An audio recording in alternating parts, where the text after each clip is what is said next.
Amém, irmãos? Bom dia a todos. Graça e paz seja com todos vocês.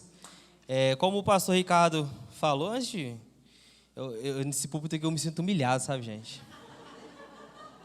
Cadê o Ed? O Ed tá aí? O Ed que fez. Isso aqui é uma segunda categoria de bullying, sabe? Por isso que vocês vão ver eu mais aqui do que aqui, sabe?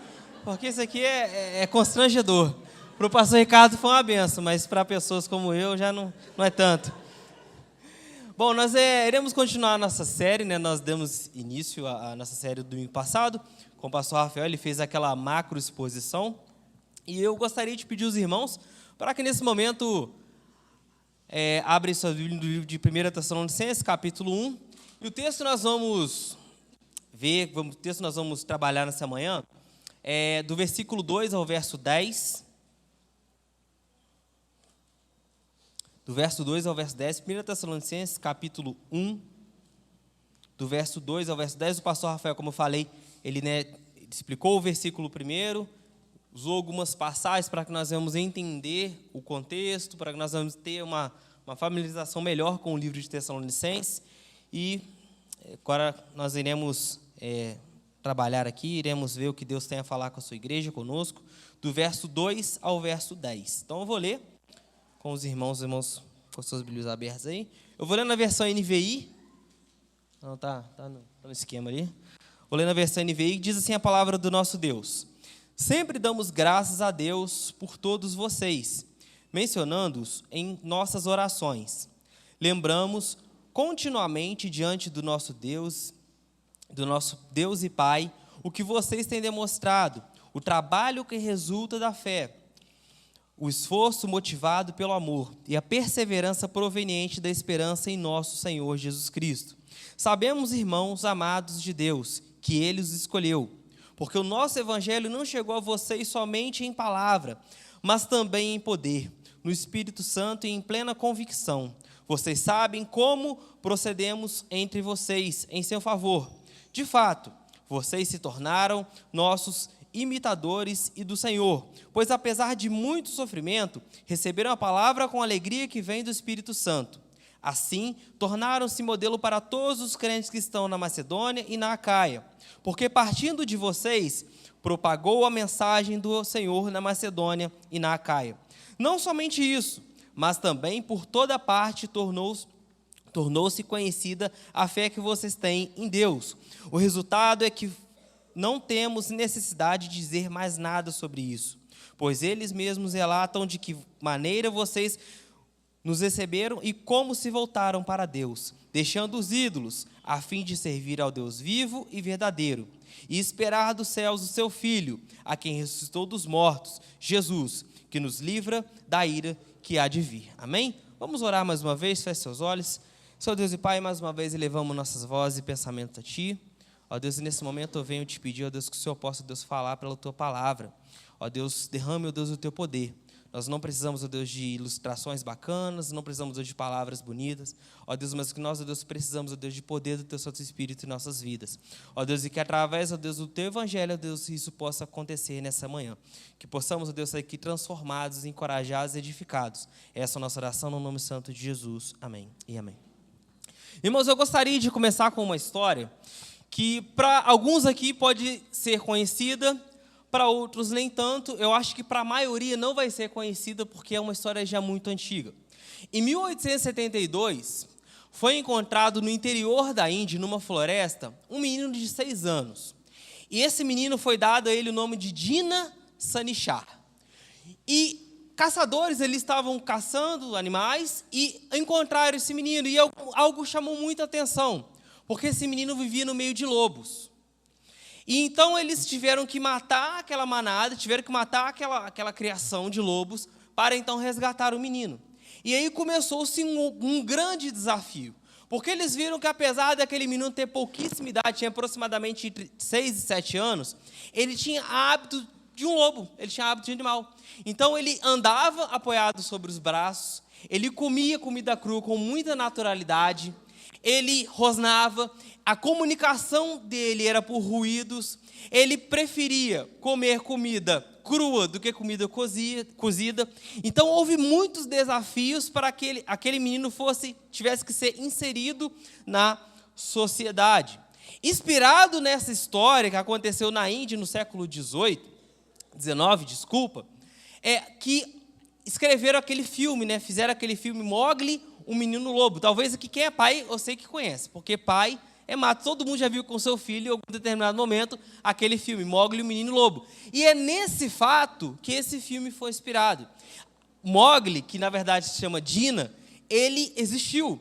E ele vivia de fato como lobo. Ele era um ser humano, eu quero que vocês guardem bem isso, mas que tinha hábito, que tinha um pensamento e tinha a forma de agir como um lobo. Meus irmãos, para aqueles que não estiveram aqui, para aquele que está vindo pela primeira vez, ou aquele que não pôde vir na semana passada, Tessalonicenses, o primeiro livro de Tessalonicenses, o enredo da carta é demonstrar a grande alegria que Paulo tem em saber que a igreja de Tessalônica se mantinha firme no Evangelho. Esse é o grande enredo, é por isso que ele vai escrevendo toda a carta. E tendo essa introdução na mente, não se esqueça dessa introdução, a gente vai voltar lá no final e vocês vão entender por quê. Vamos agora voltar no texto que nós lemos. E o verso 2 e o verso 3, Paulo, como típico, ele começa agradecendo a Deus. Isso aqui ele começa no versículo 2 falando: sempre damos graças a Deus por todos vocês. Aqui Paulo, ele está agradecendo não somente por uma característica individual. E aí eu vou usar alguns exemplos, é bem comum eu fazer isso em algumas pregações. Por exemplo, está o Queiroz que gosta de jogar vôlei. Eu agradeço não porque o Queiroz é um bom jogador de vôlei, porque ele é um camarada muito gente boa, não. Eu não agradeço por essas coisas unicamente, mas Paulo ele está agradecendo a Deus aqui principalmente porque o poder de Deus era atuante na vida daqueles irmãos. E aqui já começa uma primeira lição para nós, porque muitas das vezes nós estamos na igreja muito disposto a olhar algum defeito ou achar algum ponto crítico nos nossos irmãos. E aí quando algum irmão falha, quando algum irmão comete algum erro, nós somos muito rápidos em perceber isso. E aí nós esquecemos que, na verdade, esse ajuntamento aqui, mais do que pessoas que acordaram domingo pela manhã, é o poder de Deus operando no nosso coração. E se nós estamos aqui é porque o Espírito Santo de Deus está operando, fazendo ajuntar um povo que não tem nada a ver um com o outro. Eu olho para o Ricardo, ele é alto, eu sou baixinho. Eu não conheço o pai dele, não conheço a mãe dele, não conheço meu pai, não conheço a minha mãe. Mas por intermédio do sangue de Jesus Cristo e pelo poder do Espírito Santo, eu olho para ele e falo que ele é meu irmão. E isso é poder. E quando nós olhamos para a dimensão do que é o ajuntamento da igreja e o que Deus faz na igreja, os problemas, as dificuldades se tornam pequenos demais. Eu passo a olhar o sangue de Jesus Cristo e a ação do Espírito Santo em primeiro lugar. É por isso que quando nós temos cristãos maduros, são cristãos que olham em primeiro lugar a ação do Espírito Santo não somente na vida dele individualmente, mas em toda a igreja. E nós vemos que a Ibisu é uma igreja que vem crescendo. Nós vemos que a Ibisu é uma igreja que tem o quê? Sido testemunhada por outras pessoas que não são dessa igreja. Mas nós, muitas vezes, esperamos apenas um erro. O pastor Ricardo não me cumprimentou direito. Vou sair da igreja. Não gostei da forma que o pastor Vantuí falou comigo na porta. Falou muito grosso. Vou sair da igreja. E nós olhamos muito para aquilo que nós estamos sendo frustrados.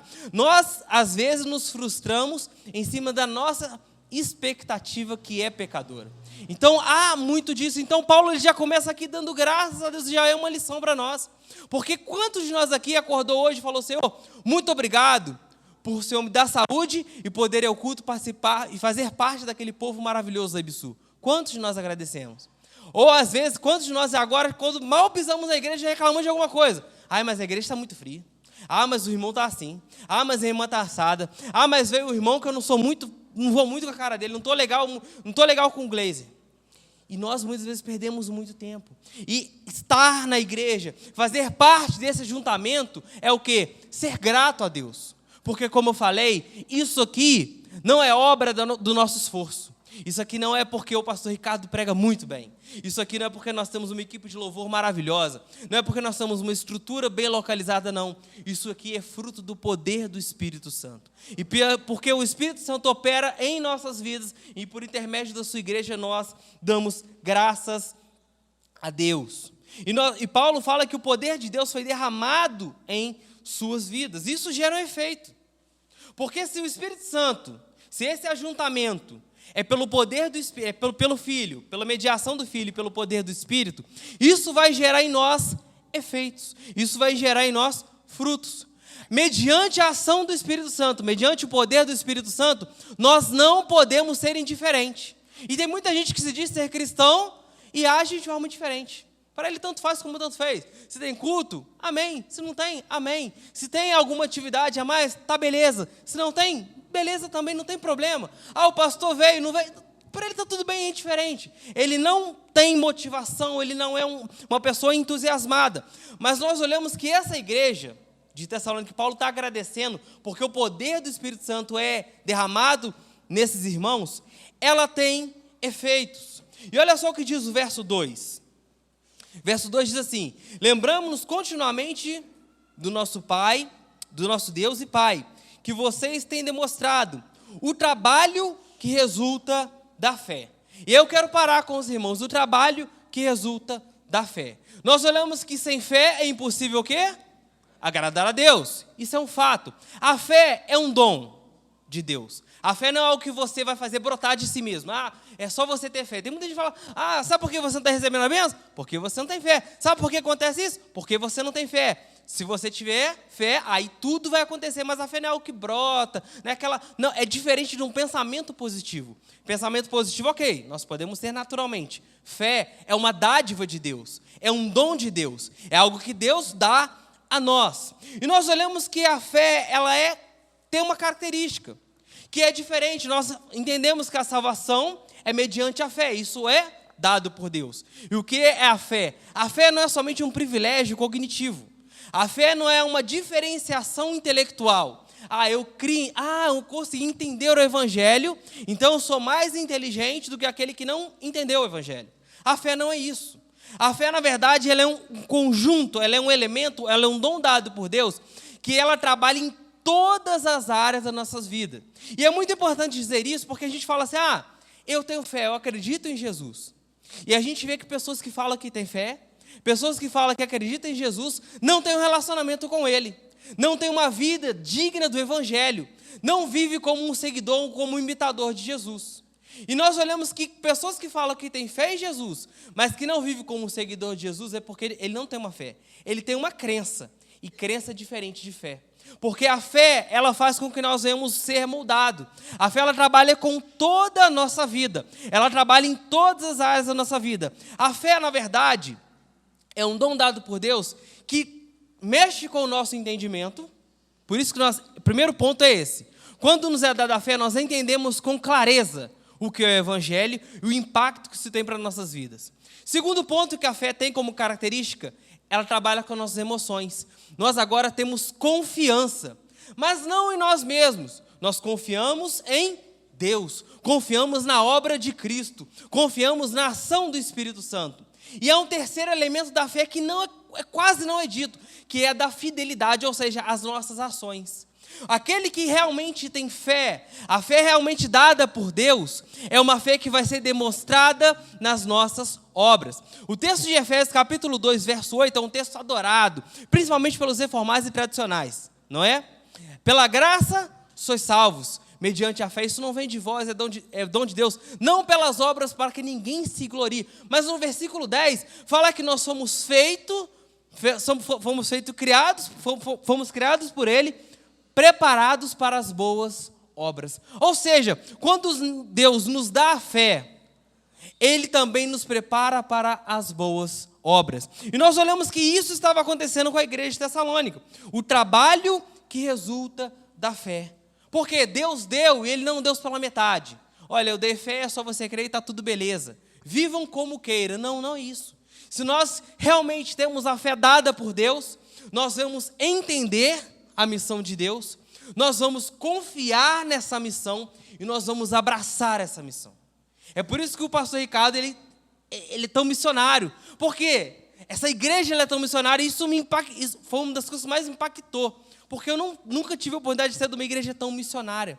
E ser missionário é isso, é entender o Evangelho, é confiar nesse evangelho, no poder que ele tem e entender que essa urgência precisa de uma prática. Nós precisamos estar trabalhando, preparando pessoas, anunciando, trabalhando para que a igreja venha crescer não apenas em números, mas para que o reino de Deus venha avançar e o nome dele seja glorificado. E não apenas isso, nós olhamos aqui um segundo aspecto, o esforço motivado pelo amor. E o amor exercido por nós deve ser, e na maioria das vezes não é, para além de nós. Isso aqui é um ponto importante. Às vezes nós vemos pessoas que são muito amáveis, mas ela tem um amor próprio maior do que tudo. E nós olhamos aqui um esforço motivado pelo amor, ou seja, eu amo, mas o amor que eu tenho deve ser para além de mim. Deve ser para o Isalino, deve ser para a Ellen, deve ser para todos vocês. Eu amo no sentido de me esforçar, de abrir mão dos meus caprichos e desejos e sonhos, para que eu venha ver vocês felizes, para que eu venha ver vocês bem, para que eu venha servir a vocês. E esse é um ponto que chama muito a nossa atenção, porque quantos de nós nos consideramos pessoas amáveis, mas quantos de nós estamos dispostos a nos esforçar, a abrir mão de prazeres, a abrir mão de desejos, a abrir mão de sonhos, para que nós venhamos ver a nossa congregação bem, o reino de Deus avançando. Quantos de nós temos isso? Às vezes é algo que nós temos que de fato trabalhar. Às vezes nós entendemos, às vezes, uma faceta do amor, mas o amor ele tem essa outra faceta, não somente de me amar, não somente de me privilegiar, não somente de me colocar em primeiro lugar, mas abrir mão dos meus sonhos, dos meus caprichos, ou aqui, talvez aqui muitos de nós teria condição de, num domingo, às 11h15 da manhã, estar num lugar melhor. Mas se nós estamos aqui, é porque nós não decidimos bem em última análise, mas é porque nós estamos aqui para servir a Deus e servir também ao outro. Isso demonstra amor. Isso é demonstrado na forma de amar. E há um terceiro ponto também, ainda no verso 2, que diz: e a perseverança proveniente da esperança. Meus irmãos, esperança é confiança. E nós, por que nós perseveramos? Porque nós temos uma firme esperança. Nós estamos firmados naquele que é o Rei dos Reis e Senhor dos Senhores. É por isso que nós temos esperança. E esperança é diferente de expectativa. Expectativa é algo que pode dar certo, mas também tem a possibilidade de dar errado. Nós não estamos numa grande expectativa. Nós estamos firmados em uma esperança, porque não tem possibilidade de dar errado. Se nós fazemos parte desse reino e fomos chamados por Deus, a vitória é garantida. É por isso que Paulo, lá no capítulo 8 de Romanos, ele fala que nós somos mais do que vencedores. Por quê? Porque ele nos amou. E se ele nos amou, nós somos mais do que vencedores. Então a nossa vida não é marcada por expectativa mas a nossa vida agora é marcada por grande e firme esperança. E essa esperança nos faz perseverar. E aí está a diferença no verdadeiro crente e do falso crente. O verdadeiro crente é aquele crente que passa por luta, passa por prova, passa por decepção, passa por perdas, passa por frustração. Ele vai se abater, ele vai ficar triste, é óbvio, isso é normal. Mas a sua esperança não estará morta. E a sua esperança vai fazer com que ele nunca deixe de caminhar. Ele vai sempre ser perseverante. E aí nós vemos que há um grande motivo para isso tudo. Esse aqui é o tripé do cristão: fé, amor e esperança. Paulo já tinha dito isso em 1 Coríntios capítulo 13. E aí nós olhamos que há um motivo, e o motivo está no verso 4. Paulo diz: sabemos, irmãos, amados de Deus, que Ele os escolheu. Aqui está um tema que para muitos é um espinho na carne. Outros amam e só sabem falar disso daqui. A verdade é, meus irmãos, que Deus escolheu para si um povo. E é fato. Paulo deixa muito claro: Deus escolheu para si um povo. E esse povo tem como objetivo engrandecer e glorificar o seu nome. Mas não somente isso, Deus dá a capacidade, o Espírito Santo ele capacita esse povo a viver de forma digna, de glorificar esse Deus. E nós vemos um outro efeito. Então, se nós vivemos firmados na fé, na esperança e no amor, é em última análise porque Deus nos escolheu. É em última análise fruto de um chamado de Deus, da eleição de Deus em nossas vidas. Se nós temos uma esperança inabalável, já viu aquele crente? Tem um dito popular de crente, né?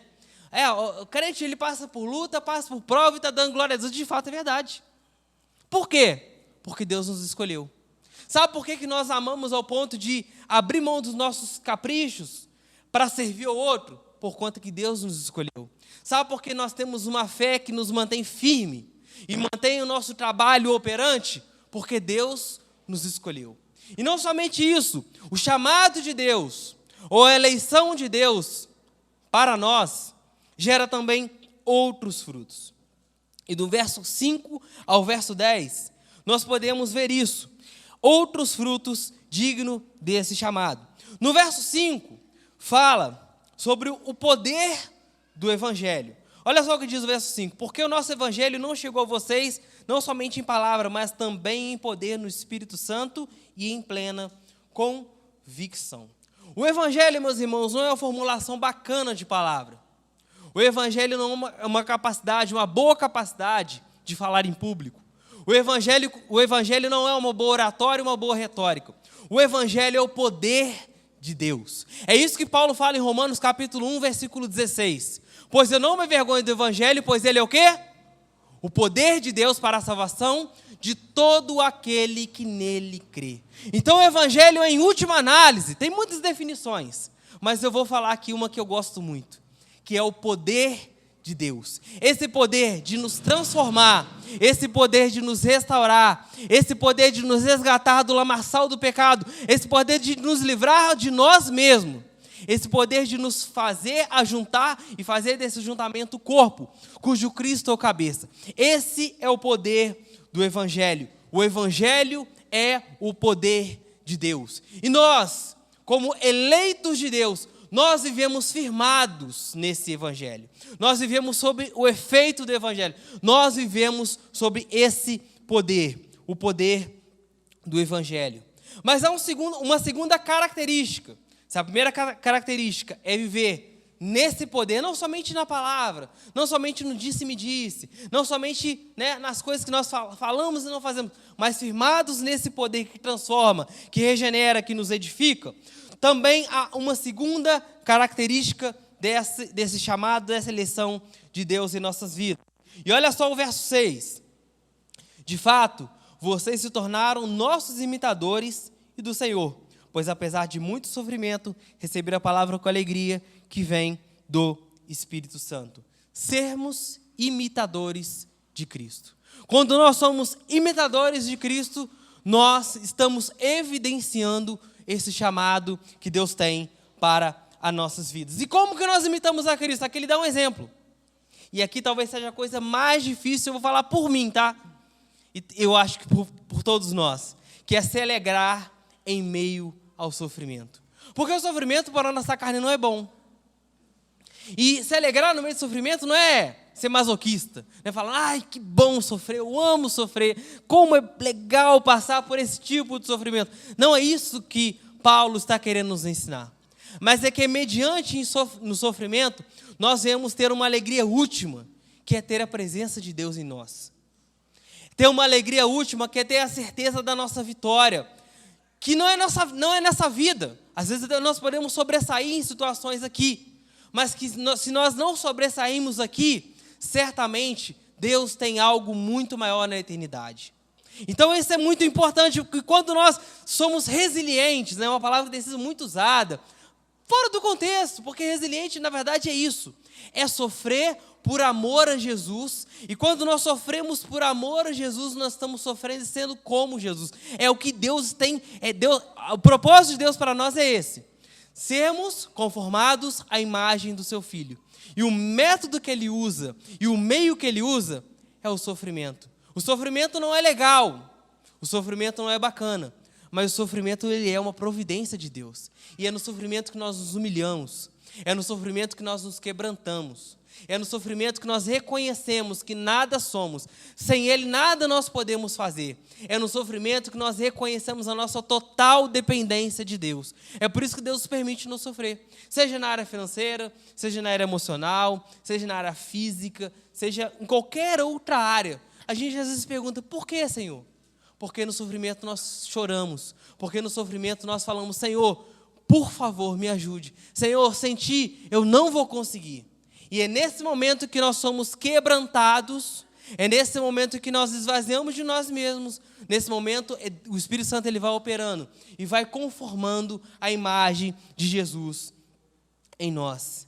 Essa alegria, meus irmãos, só é possível para quem tem o Espírito Santo. Essa alegria de suportar o sofrimento e falar, irmãos, eu estou feliz com Jesus. Isso só é possível para aquele que tem o Espírito Santo em sua vida. Por isso que o mundo não entende. Antigamente, hoje não é muito conhecido, mas o pastor Ricardo, ele pode falar com propriedade, porque ele veio, do meio mais animado, a Beth, a gente que veio do animado, eles falavam, crente é tudo doido. Por quê? O cara estava todo arrebentado, irmão.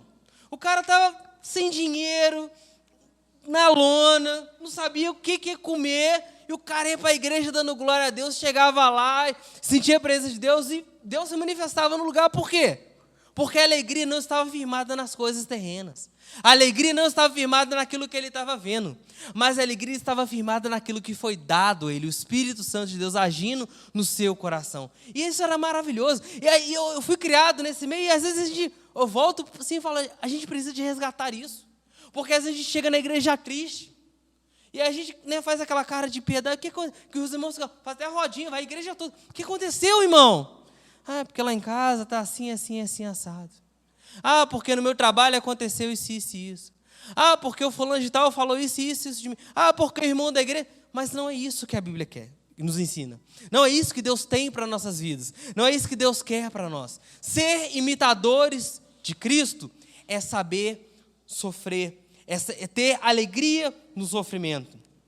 E há uma terceira característica também, que está no verso 7 ao verso 9. Isso aqui é muito importante. No verso 7, diz assim, assim tornaram-se modelo para todos os crentes que estão na Macedônia e na Acaia. Nós estamos aqui, meus irmãos, não apenas para ser pessoas religiosas. Nós estamos aqui para ser testemunhas de Deus para todo o mundo. E essa igreja aqui estava sendo. A fama dessa igreja, a fidelidade dessa igreja chegou a Macedônia e Acaia, chegou a lugares distantes. Macedônia ao norte, Acaia ao sul, ou seja, em todos os pontos essa igreja estava sendo conhecida. E aqui mostra uma outra característica do nosso chamado ou da nossa eleição. Nós somos sal e luz para o mundo. É isso que Jesus deixou muito claro no Sermão do Monte. Nós somos chamados para sermos exemplo, não um exemplo moral. Olha, que legal, ele não rouba, ele não cheira, ele não fuma, ele não mata, bacana. Não é esse exemplo moral, não é esse exemplo legalista que nós estamos, que Paulo está mostrando e que nós queremos aprender nessa manhã.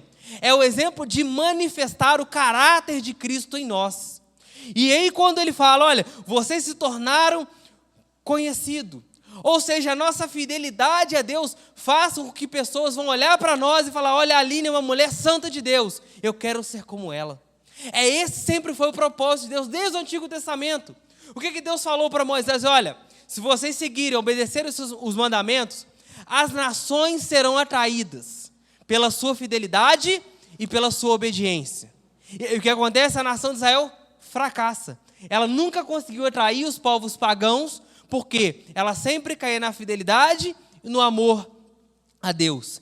E aí vem Jesus e restaura tudo isso, o verdadeiro israelita. E agora ele convoca um povo, cujo o propósito maior, como eu falei, é conformar, é formar a mesma identidade dele em nós.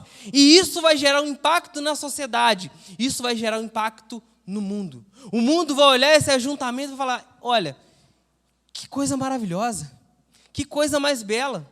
É por isso que muitas e muitas pessoas entram nessa igreja e ficam impactadas.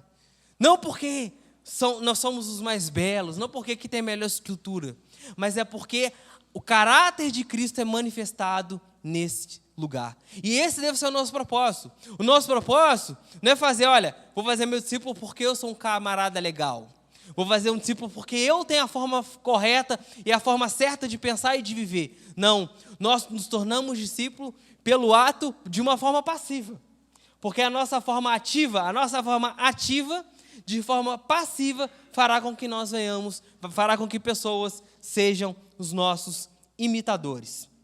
Isso que é um ponto, meus irmãos, é que nós devemos frisar de forma muito clara que a nossa vida firmada em Cristo pode gerar um alcance e impacto em que jamais imaginamos.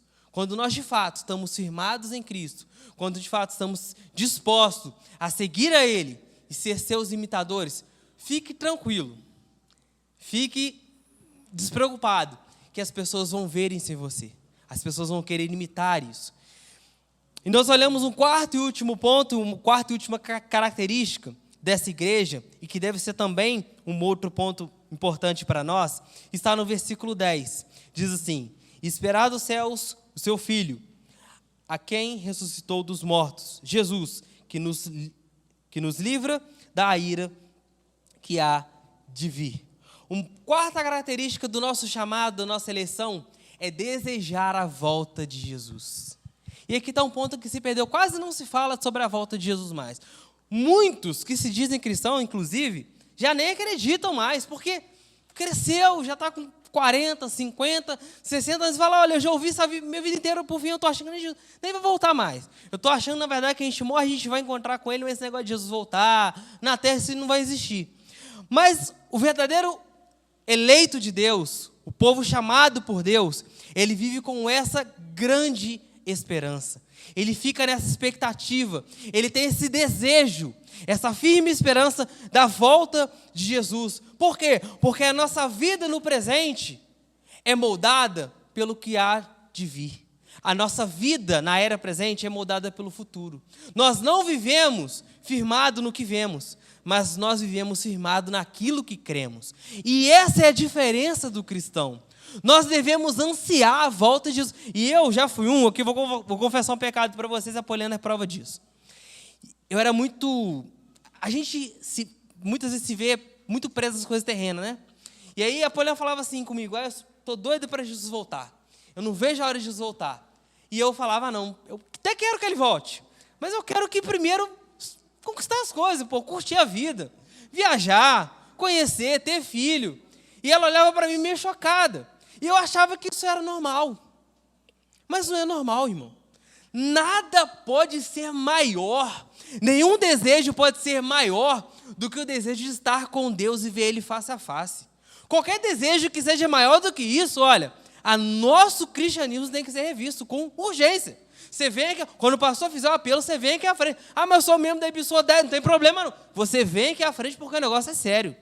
Porque nada pode ser mais, nada deve ter em nós um desejo maior do que estar com Jesus, ver Ele face a face, ver Ele como... Isso é glorioso, isso é maravilhoso demais. E nenhuma viagem, nenhuma conquista, nenhum grau, nenhum diploma, nenhuma experiência pode ser comparado com isso. E essa igreja manifestava esse grande desejo de estar com Cristo. E olha que tinha pouquíssimo tempo, que Jesus tinha poucos anos, poucas décadas, quando Paulo escreveu essa carta aqui, né, o pastor Rafael falou que provavelmente no ano 50 ou 51, então tinha pouco tempo, mas eles já estavam ansiosos. Olha, eu quero ver. Talvez aqui tinha pessoas, né, que tiveram contato com quem viu Cristo pessoalmente. E aquele testemunho era maravilhoso, e falava, nossa, eu quero ter isso, eu quero viver essa experiência, eu quero poder experimentar aquilo que você experimentou, ver Cristo, estar com Ele, ter contato com Ele, ver Ele face a face, ver Ele glorificado, ver a manifestação do seu poder, da sua glória, da sua bondade, do seu amor. Isso é maravilhoso demais. E quando nós colocamos outros desejos acima desse desejo da volta de Jesus, porque a volta de Jesus não é simplesmente acabar com os seus problemas. Tem muita gente que deseja quando está muito atribulado, né? Está no meio da aflição e fala, Senhor, volta, eu não estou aguentando mais. No sentido do seguinte, olha, eu volto porque eu quero que meus problemas acabem. Não é essa oração que nós devemos fazer. Senhor, volta porque Não há nada mais rico, não há nada que eu deseje mais na minha vida do que a tua presença. Essa deve ser o motivo do nosso desejo. Essa deve ser, a nossa oração deve ser regada desse desejo. E meus irmãos, a partir disso, eu acho que vão ver como é que vai ser a minha primeira vez aqui. A partir disso, a grande ideia do texto, é a primeira vez minha, quero que deixe aí, por favor, põe no telão. A grande ideia desse texto é o seguinte: devemos ser gratos pelo chamado e pelo poder de Deus em sua igreja, glorificando o seu nome com o nosso testemunho para o mundo. Eu quero que deixe isso bem frisado, não tire, porque isso deve entrar em nós devemos entender isso, nós devemos ser gratos a Deus pelo chamado que Ele tem em cada um de nós e pelo poder que Ele tem operado em nossas vidas, em nosso meio. E não somente isso, glorificando o seu santo nome e testemunhando para o mundo que Ele é o Senhor. Quando o mundo olha para nós, vê em nós a beleza de Deus, ele vê em nós o caráter de Cristo, o nome dele é glorificado, e então o mundo é atraído. Eu conversava com o pastor Rafael nessa semana, e eu falava que missão não é somente o ato de nós irmos e evangelizarmos, mas missão também é o ato de nós testemunharmos. Porque a Bíblia é muito clara, quando nós testemunhamos, o mundo olha e fala, ele é diferente. Ela é diferente, eu quero ser como ele, eu quero ser como ela. Não porque ele em si é muito bacana, mas porque eu vejo que tem algo diferente dentro dele. Quem é que já ouviu isso? Olha, eu vejo que em você tem algo diferente. E aí, nesse momento, em vez de nós estufarmos o peito e falar, não, porque eu sou diferente mesmo, obrigado. Não é para nós fazer isso, não. É para nós dobrarmos o nosso joelho e falar, Senhor, muito obrigado. Porque apesar de eu ser um barro, eu sei que existe algo precioso dentro de mim, que é o teu Santo Espírito, que testifica a tua glória, que testifica a sua bondade para com todos. Então é isso, meus irmãos. O propósito da igreja é esse, e o nosso sentimento deve ser regado de gratidão. Eu olho para essa igreja, e eu não devo procurar defeitos e complicações, mas eu devo olhar para esse ajuntamento e falar, Senhor, muito obrigado por fazer parte de um povo. Muito obrigado porque, apesar de eu não conhecer a família do pastor Carlos, eu posso chamar ele de irmão.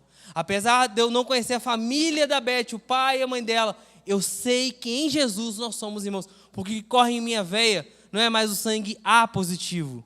O que corre na sua veia não é o sangue O positivo ou O negativo. O que corre em nossa veia é o sangue de Cristo. E isso nos faz sermos irmãos. Irmãos, eu queria concluir voltando à história da introdução. Quem aqui se lembra o nome? Ninguém vai lembrar, nem eu lembro. Dina Sanichar. Nós devemos não ser como Dina Sanichar. Quem olhava para aquele menino e se perguntasse o que ele é, todos olhando para ele iam falar, é um menino. E de fato ele era um menino. Mas o seu modo de pensar e de agir não era como de um menino, era como de um animal. E tem muita gente que é assim, olha, eu sou crente, mas eu não tenho uma vida em comunidade. E ser crente e não ter uma vida em comunidade e não se envolver em comunidade, você até pode parecer ser crente, mas o seu jeito de pensar e a sua forma de agir não vai ser como o de crente. Porque a vida do crente é moldada por uma vida em comunidade. Assim como o Sanichar não teve uma vida em comunidade, não conviveu com pessoas e foi influenciado por animais, por aquilo que ele estava vivendo, assim somos nós fora do corpo de Cristo. Nós até podemos ter uma aparência, até podemos ser moralmente bacanas, um legalismo, disfarçado de espiritualidade, legal. Mas a nossa vida, o nosso caráter forjado em Cristo, só pode ser possível aqui. É quando nós adoramos, quando todos nós cantamos, quando nós acabamos de cantar, que nós tornamos um. Às vezes nós não sabemos disso, não é?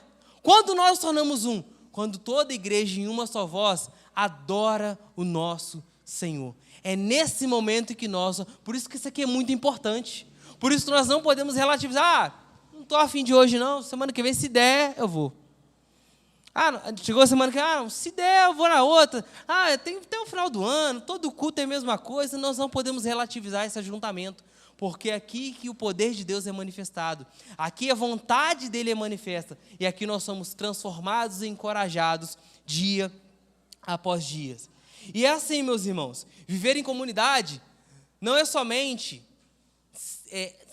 ter o nosso caráter formado, ter a identidade de Cristo formada, mas é partilhar de uma identidade do próprio Deus. O nosso Deus é um Deus triuno. É 3 pessoas que se formam, que é, na verdade, um único Deus. E a igreja é isso, meus irmãos. É na igreja que o poder de Deus é derramado e o nome dele é glorificado. Esse é o propósito da igreja. Nós testemunharmos, nós sermos gratos e testemunharmos a glória de Deus para todo o mundo. Amém? Feche seus olhos, vamos orar. Quero agradecer a Deus por essa palavra.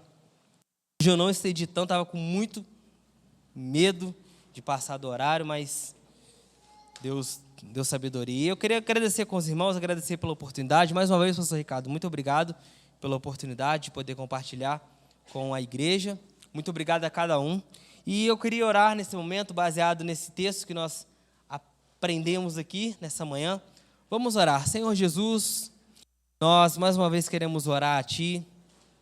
E queremos, ó Deus, agradecer, ó Pai, como, ó Deus, foi ensinado aqui nessa manhã, como Teu Espírito, ó Deus, nos ensinou. Nós devemos, ó Deus, ser gratos, ó Deus, por essa igreja.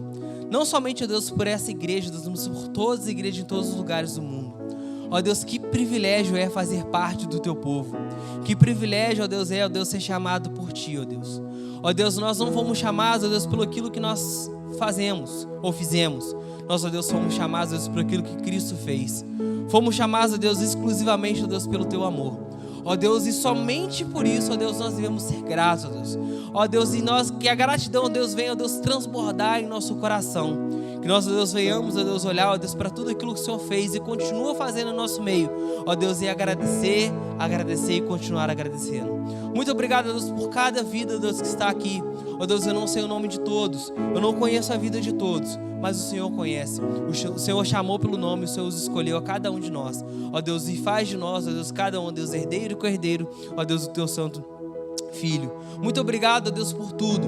E que nós possamos, ó Deus, ser numa igreja, ó Deus, marcadas pelo amor, pela fé e pela esperança. Ó Deus, e que isso gere, ó Deus, através de nós, ó Deus, o testemunho para o mundo. Ó Deus, que as nações, ó Deus, que os nossos vizinhos, que os nossos amigos, que os nossos familiares que não foram alcançados, ó Deus, pela Tua salvação, ó Deus, possam conhecer a Cristo, ó Deus, pelas nossas vidas.